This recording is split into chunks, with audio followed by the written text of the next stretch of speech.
Once upon a time, there was a little girl named Karen. Her mother passed away from an illness, so Karen was left all alone in the world. One day, she went to the graveyard to visit her mother, but she saw an old lady there that Karen knew as Madame Goodheart. "Hello there, Madame Goodheart." Hello there, Karen. Did you come to visit your mother? "Yes, I have." I see. I've come to see my daughter myself. I miss her very much. "I miss my mother very much too. But I have a good feeling that they're looking down and smiling at us, and that makes me feel good." It's comforting to hear that. "Oh, I'm awfully hungry. I should go now, Madame Goodheart. It was lovely to meet you." Karen, would you like to come and join me for lunch? "Really? Oh, Madame Goodheart, that is so kind of you. I haven't eaten anything in days and I'm so hungry." Oh, bless you, my poor child. Madame Goodheart and Karen went to the bakery store. Karen looked around and her mouth started to water. What would you like, my dear? "I want this one." "Wow, thank you so much, Madame Goodheart. This tastes so good." Oh, dear child. Tell me why you haven't eaten in days. "No one is looking after me." Oh, my poor child. Would you like to come and live with me? I will clothe and feed you and take care of you as best as I can. "Really? Madame Goodheart, does that mean you'll become my mother?" Yes, my dear. But it's all right to call me Madame Goodheart if it's more comfortable for you. "No, I will call you Mother from now on. I'm so happy that you're going to be my mother." From that day onwards, Madame Goodheart became Karen's new mother. Madame Goodheart helped her bathe and cooked her delicious meals every day. Karen grew up happy and content with her new mother, and one day she was all grown up. Oh, my beautiful Karen, I can't believe time has flown so fast. You were once a very little girl, but now you're just as tall as me. You've been such a wonderful and kind mother to me, but I'm a little bit nervous about tonight's performance. Karen, it's normal to be a little nervous. You've practiced a lot, and I know you will perform amazingly. I did practice a lot. It's just that I'm performing for a princess, and that makes me nervous. Remember, Karen, the princess is just a person like anyone else, and I know you will do great because you've been practicing a lot. Thank you, Mother. I'll do my best. Now let's go to the castle. When they arrived at the castle, Karen saw the beautiful princess in a beautiful white dress and lovely red shoes. Wow, she is so beautiful.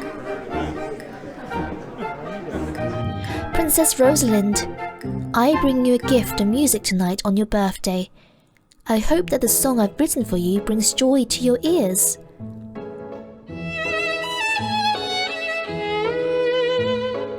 Karen played a composition on the violin, captivating not only the audience, but also the prince who had come to celebrate his sister's birthday. "Excellent! What a lovely gift you have given me today, Karen. It pleases me to hear that you enjoyed my gift, Princess Rosalind." That was indeed a lovely song you played for my sister. "Prince William, I'm glad to hear that you enjoyed my music." You play beautifully, Karen. How long have you been playing? "Since I was a little girl. My mother taught me when I was very young." That's wonderful.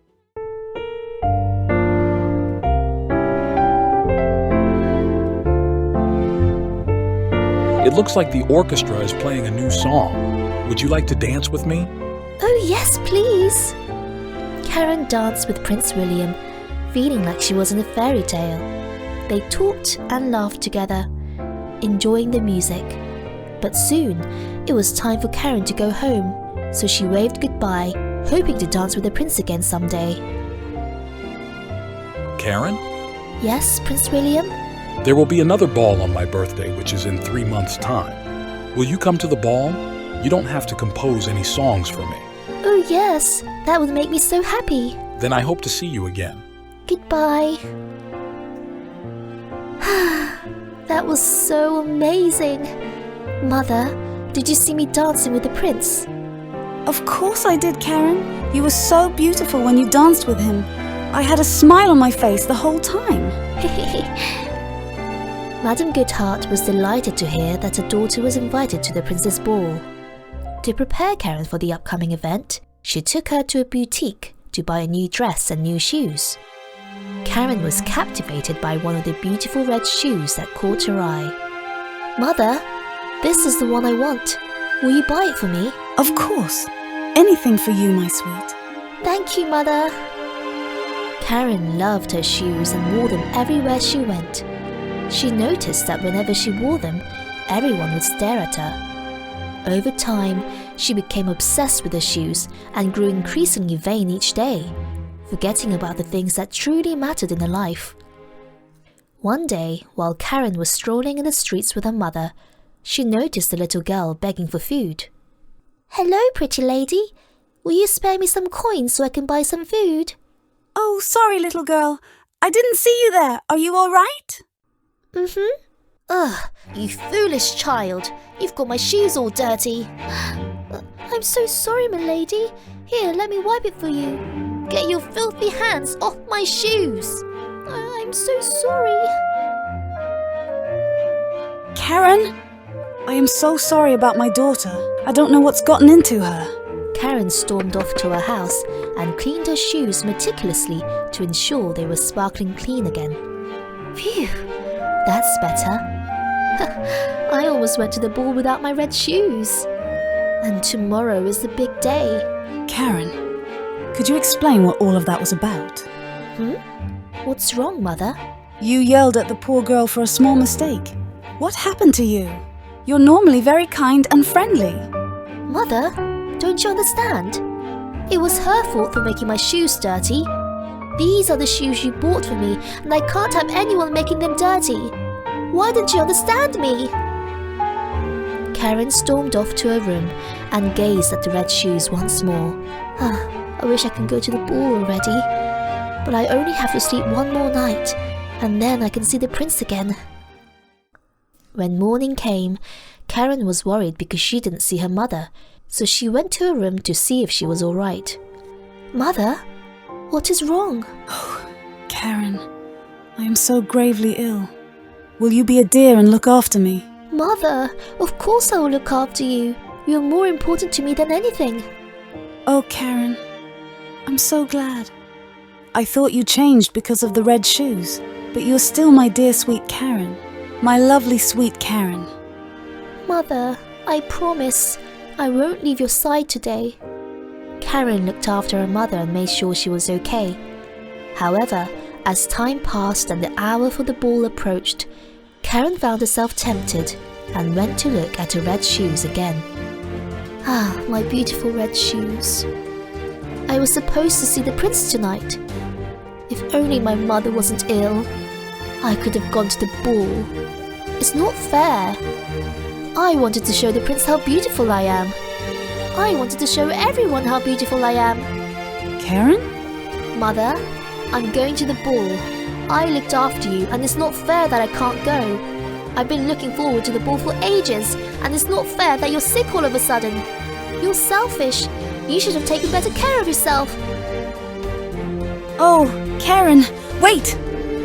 Take me to the castle. Yes, milady. I just wanted to tell her to come home safely. There you are. I've been looking all over for you. Oh, Prince William. Apologies for being late. That's all right. The next song just started. Will you dance with me? That would make me so happy, Prince William. I really looked forward to seeing you, Prince William. You know, I almost didn't make it to the ball tonight. Why not? My mother, my foster mother, suddenly became gravely ill, and I was forced to look after her. Can you believe it? If I had stayed by her side, I would have never gotten to see you. Are you telling me you left your mother all alone in her house when she's gravely ill? Yes, that's what I said. Haven't you been listening? You must go back and tend to your mother. But Prince William, why would you send me away? Aren't you glad that I'm here? I am glad that you're here, but you really must go to your mother. But Prince William, you can't make me leave. I want to stay here and dance with you. Please. Please, Prince William, dance with me. Karen, please stop. Fine. If you don't want to dance, I would dance for myself. That's right. Look at me and my lovely red shoes, everyone. Many people turned their heads to see Karen's beautiful dance, but when the song stopped playing, Karen noticed something was wrong. Huh? I can't stop dancing. Help, someone! I can't stop dancing. The shoes are moving all by themselves. Why is no one listening to me? Someone, please help! Karen! Karen's shoes kept dancing and dancing all night. Even if she wanted to sleep, her shoes would keep her awake by dancing. She even danced through forests where wolves were howling at night. I'm so scared. Someone, please help me. Hey, you're the little girl I saw on the streets. Please, little girl, help me. If you can help me stop dancing, I can give you the coin you wanted. It seems you still don't understand, Karen. How did you know my name? An angel? Yes, I am an angel. I have seen how you hurt your mother and how you became selfish and vain. I can't help you. It is only you who can help yourself. You must realize your mistakes and repent. It is only then that the red shoes will stop dancing. No, wait! Please don't go! In the dark forest of the night, Karen pondered over all the wrong things that she did. She had realized she had been selfish, vain, and inconsiderate towards others, especially towards her mother. Tears welled up in her eyes as she whispered, "I'm sorry for everything. Mother, I miss you. I wish I could go back to you again and apologize." Then suddenly, the red shoes stopped dancing, and Karen collapsed and fell into a deep sleep. The next morning, a doctor who lived nearby the forest found Karen and took her in to tend to her. "Where am I?" "Ah, you're awake. I found you collapsed all alone in the woods, so I brought you into my house. I hope you're feeling all right. I have to get back home to my mother." "Oh dear, you can't move. Your legs are all bruised and worn out. You need to rest."